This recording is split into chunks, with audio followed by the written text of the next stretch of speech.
Bonjour à tous et à toutes et bienvenue à l'émission du Trousseau Angélique où aujourd'hui j'ai le plaisir donc de recevoir Nathalie Dinguin. Bonjour Nathalie. Bonjour Angélique.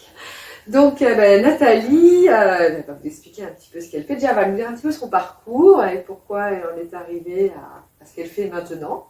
Parce qu'il y a des choses qu'elle n'a plus envie de faire. Et après, un peu plus en détail, certaines activités qui ne sont pas forcément connues, qu'elle nous expliquera un petit peu plus. Alors, qu'est-ce que tu fais, Nathalie, et pourquoi en es-tu arrivée là? Eh bien, là-bas, je suis auxiliaire de puériculture. Ça fait à peu près 31 ans. J'ai travaillé en milieu hospitalier. Et je comptais la dernière fois, j'ai à peu près 22 ans en maternité et en néonate. Et c'est là que j'ai fait des soins de développement, des formations.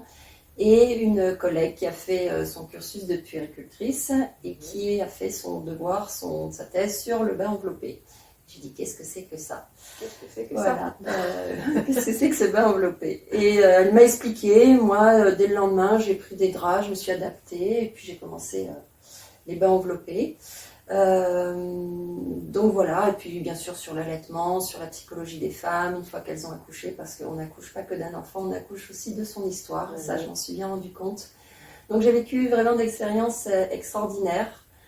Et puis voilà, j'ai eu un éveil vers 2012 et là j'ai voulu reprendre des études, donc je me suis mis en disponibilité pour convenance personnelle et j'ai fait des études de naturopathie pendant 4 ans, voire 4 ans et demi, parce que j'ai fait encore la 5e, on va dire, année spécialisée en périnate encore. Parce qu'il n'était pas question, si je quittais le milieu hospitalier, que je quitte les bébés et les mamans, parce que c'est mon chemin de vie, c'est les bébés et les mamans.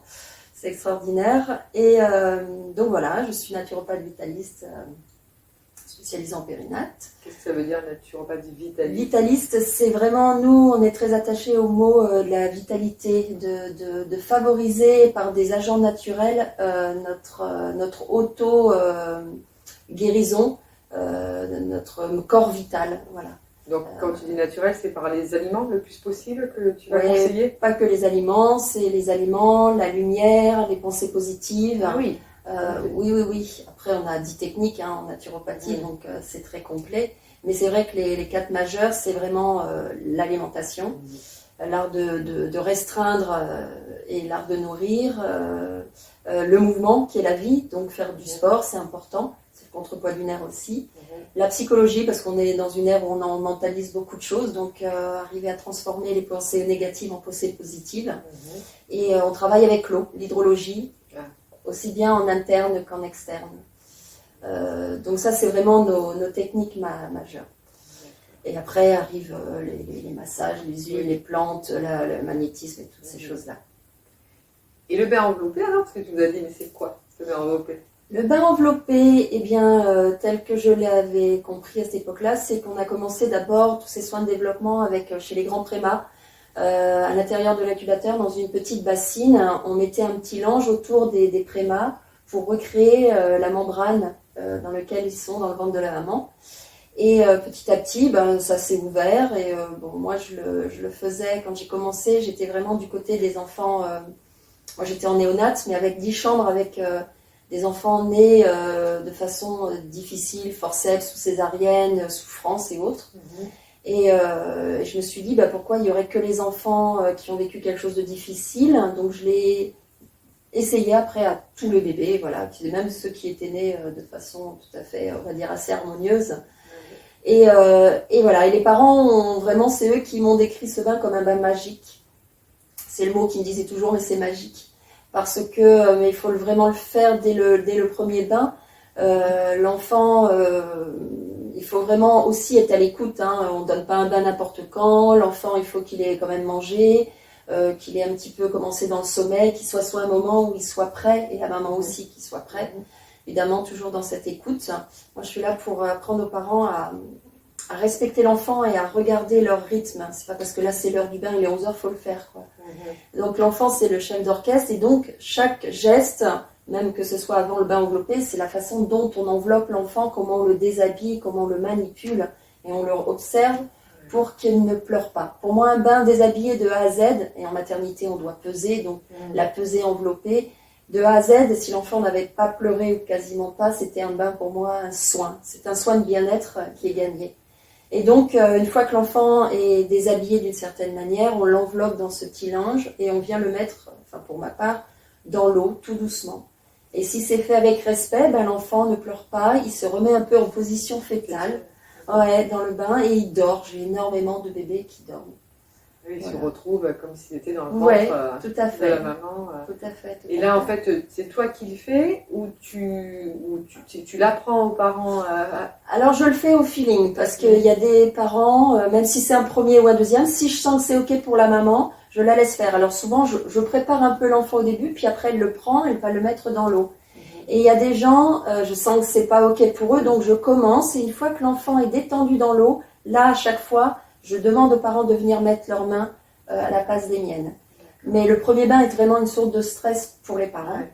Parce qu'ils imaginent, ça pleure, parce qu'un bébé pleure au bain, mais parce qu'on le savonne. Mais là, moi, je suis absolument pas dans le savonnage. D'accord. Et ce qui était très drôle aussi, c'est les parents qui, pour eux, c'est important de savonner, parce que c'est ancré, hein, elle est formatée. Et je leur disais, écoutez, vous allez ouvrir un tout petit peu le drap, vous allez passer votre main en dessous, et vous allez venir tout doucement toucher l'enfant. Vous allez voir, je vous préviens, souvent, fais un bond comme ça. Hein. Ça marche mieux. Et systématiquement, dès que la main était passée sous le drap, l'enfant, il faisait un bond parce que dans le ventre de sa mère, il n'y avait pas une main qui était rentrée pour le toucher. Et là, les gens, ils retiraient, fait bon, on fera le savonnage une prochaine fois. Hein. C'est ça. Je dis oui, vous verrez au fur et à mesure de le toucher, il va se détendre, et là, vous pourrez venir légèrement savonner, mais vous pourrez, moi, j'ai ma petite fille, elle a 9 mois, elle a quasiment été jamais savonnée. Il n'y a pas besoin. Voilà. On est d'accord. Voilà, tout à fait. Et donc là, c'est un bain qu'on peut refaire plusieurs fois ou c'est une fois par rapport comme un peu côté thérapeutique, de retrouver. C'est la question qu'on me posait souvent, c'est combien de temps je dois faire ce bain enveloppé. Je dis c'est l'enfant qui va vous le dire. Le jour où vous pouvez le déshabiller sans qu'il ait les réflexes de Moreau, qu'il soit obligé d'être sans arrêt ramené à lui, et dans l'eau vous pouvez défaire, il sourit, il est détendu, il n'y a plus besoin de ce linge. C'est vraiment du cas par cas en fonction de la naissance, de l'histoire de l'enfant et de chacun. Et donc, en parlant aussi, tu fais aussi du portage. Oui, je fais aussi du portage. Voilà, donc tu accompagnes les parents donc, dans les ateliers à l'importance du portage et des différentes façons de porter. Voilà, le portage physiologique, qui est aussi comment porter l'enfant. Je leur montre des fois ce qu'on n'a pas le temps en maternité parce qu'on nous demande d'aller vite. Comment on porte l'enfant, déjà sans linge ou rien du tout. Hein. L'enfant, on ne le porte pas sous les aisselles. Il y a des façons de faire. On le porte contre nous, et ensuite, donc là, c'est le portage physiologique avec écharpe ou tissé, non tissé, en fonction des parents, si ça leur parle. Après, il y a des préformés, voilà, il y en a plein, parce que des fois, les écharpes, il y en a, c'est trop compliqué, mais vaut mieux quand même porter physiologique et pas avec certains porte-bébés où l'enfant est porté par ses voies génitales, les jambes, le dos est droit, alors qu'un enfant a une courbure naturelle qu'il faut complètement respecter. Donc voilà, j'explique un peu tout ça et puis je leur montre le matériel que j'ai. Et puis où ils se sentent le plus à l'aise, ils ont testé et souvent ils repartent assez convaincus et ils ont envie de porter. Donc, oui, puis c'est aussi des fois c'est bien, il y a beaucoup maintenant de futurs parents qui viennent pendant la grossesse pour pouvoir justement dire au moment de la maternité j'ai envie de sortir directement avec mon bébé porté, donc il y en a qui viennent et donc là tu as des poupons au cas où si... Oui, moi j'ai un poupon de portage, je leur fais tester avec le poupon. Et si le bébé est là, on le fait au moins une fois si l'enfant est OK avec le bébé. Et puis une fois qu'ils l'ont, le bébé il se calme, il dort. Les papas souvent... oui, ils adorent. Ils découvrent. Hein. Ils découvrent vraiment, ils aiment beaucoup. En maternité, on les voyait faire le tour de la mater. Parce qu'ils n'ont pas pu vivre pendant 9 mois, en fait, ils peuvent le vivre là. Ils d'être enceinte, Moi, c'est la sensation que j'avais eue quand j'ai porté pour la première fois en écharpe en néonate. J'ai l'impression de nouveau être enceinte. Je marchais avec la même position. C'était très amusant et je comprends donc les papas que certains peuvent vraiment apprécier. On le voit, un certain regard des papas qui a quelque chose de... mais merci quoi. Qu'on puisse vivre cette chose-là qui malheureusement ne peuvent pas. Ça, c'est chouette. Tout à fait. Et donc tu accompagnes aussi les femmes enceintes ou en fertilité, PMA, ce genre de choses ou pas, ou c'est vraiment... quand elles sont enceintes, où tu peux aussi accompagner toutes ces personnes qui cherchent à avoir des enfants? Non, bien sûr, on peut faire beaucoup de choses avec le mouvement et l'alimentation pour pouvoir nettoyer le corps en profondeur, les tissus, parce que quand le sang, on va dire, est encrassé, nos tissus, le terrain est encrassé, forcément les échanges se font mal. Donc oui, tout est possible de toute façon. Donc j'accompagne avant le problème de fertilité, pendant la grossesse, quand il y a les maux, enfin chaque grossesse peut avoir ses problématiques. Hein. Au début c'est les nausées, après ça va être l'œdème, les problèmes de tension et autres. Et on peut arriver à améliorer, évidemment, avec l'aide de la sage-femme et du médecin aussi autour. Et nous, en naturopathie, on peut encore apporter du mieux et du bien-être aux femmes. À tout niveau, on peut tout faire. La naturopathie, elle est extraordinaire pour ça. On peut soigner toutes les maladies, mais pas tous les malades, comme disait Père Valentin Marchessault. Donc, là, c'est en fonction de où on en est aussi dans ses croyances et son chemin. Mais, oui. Et après, donc aussi évidemment en postpartum. Tout à fait. C'est aussi assez important parce que des fois on oublie, on parle beaucoup de la femme enceinte, mais après, déjà c'est comment s'est passé l'accouchement, et aussi bien physiquement que psychiquement, parce que je veux dire, ça, même en naturopathie, on va pouvoir peut-être aussi aller travailler sur ces choses-là. Enfin, je pense. Tout à fait, oui, tout à fait. Ouais, donc par l'alimentation, mais également par d'autres.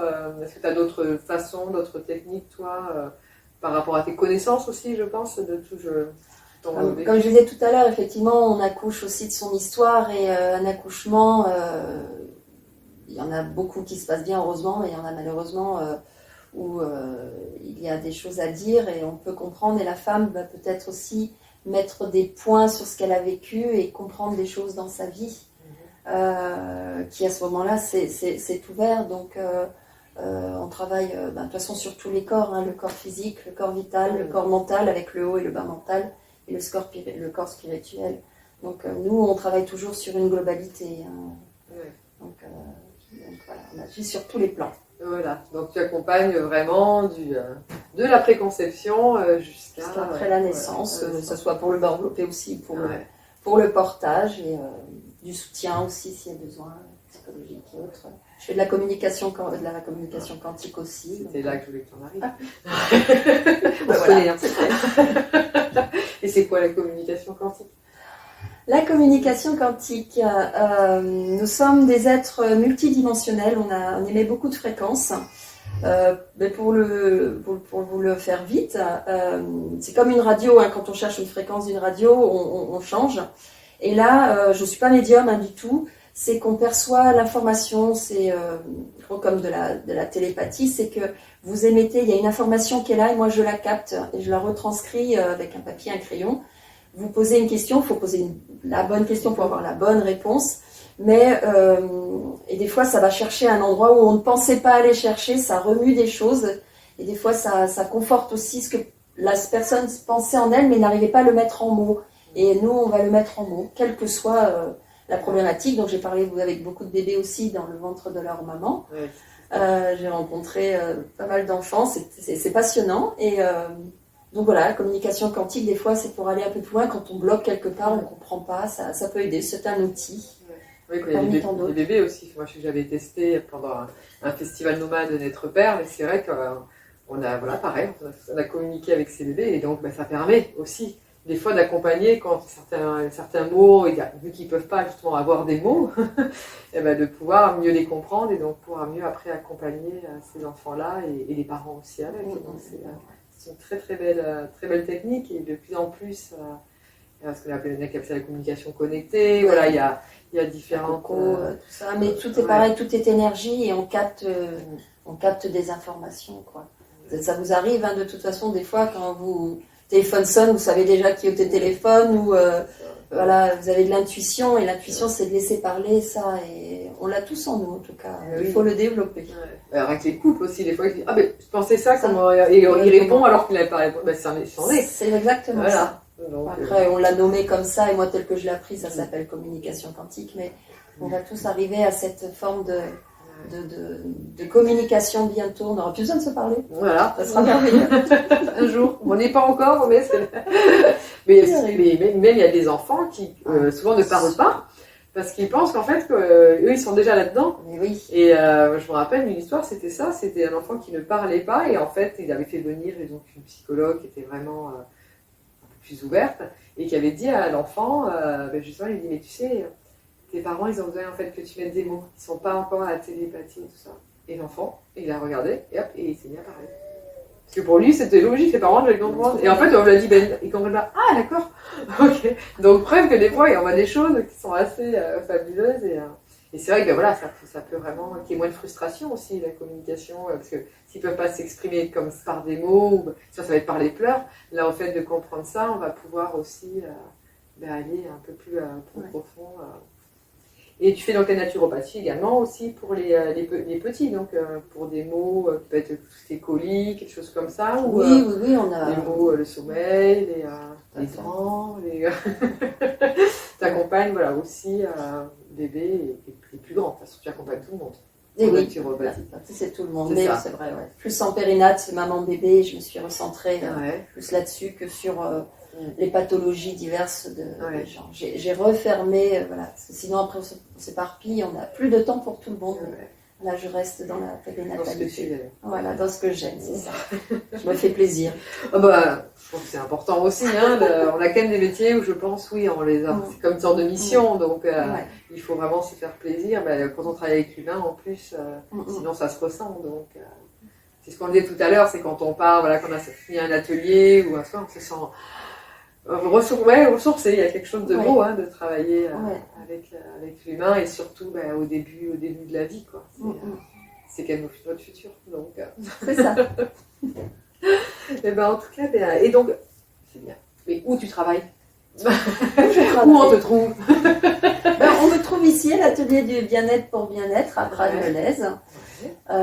Sinon après, bon, j'ai pas encore de site, hein, c'est certain. Il faudra que j'y travaille, ça aussi. Mais on la trouve sur le trousseau Sur le Angélique trousseau déjà, Angélique, voilà, et bientôt sur les packs, hein, évidemment. Tout à fait. Non, après c'est sur rendez-vous. Ouais, tu fais en visio aussi? Oui, j'ai fait en visio, surtout avec merci pour le Covid juste pour venez-moi ça, parce que voilà, après on se limitait à la région, du coup après il y a des gens de la France et on a pu faire des choses et ça fonctionne aussi. Je pensais pas et ça a été un challenge pour moi, mais si, ça peut fonctionner aussi à distance, plein de choses. Bon après rien ne vaut. Oui. Et le bain enveloppé, tu vas chez les parents? Oui. Directement, comme ça au moins, ben, c'est dans leur milieu, leur façon. Ouais. Il y a des gens qui sont venus chez moi. La dernière personne est venue aussi chez moi. Ça veut dire que je n'ai pas de se déplacer et je pouvais la recevoir. Donc tu reçois où? Chez moi, à Palavas-le-Flot, pardon. Parce que là, on est Montpellier Nord, là c'est Montpellier Sud. C'est qu'il y en moins, vous voyez, il y en a pour tout le monde. Voilà. Et les ateliers de portage, donc, qui se font à bien-être pour bien-être, mais tu peux le faire aussi en individuel si des parents le demandent chez eux. Tout à fait, s'il y a une impossibilité, je m'adapte. Voilà. En fonction. Voilà, c'est très bien. Ça toute sa vie, on s'adapte. Voilà. Eh ben, un grand merci à Nathalie d'avoir Angélique. répondu présente pour faire cette entrevue. Et puis ben, peut-être une prochaine fois pour une entrevue sur un autre thème. Voilà, parce que vu qu'on se continue toujours à se former, voilà, ou et puis c'est tellement de choses qu'on pourrait parler pendant des heures sinon. Oui, c'est ça. Ne pas s'arrêter. Eh ben, merci beaucoup. Merci. Et puis ben, merci de nous avoir écoutés et très belle fin de journée. Au revoir. Au revoir.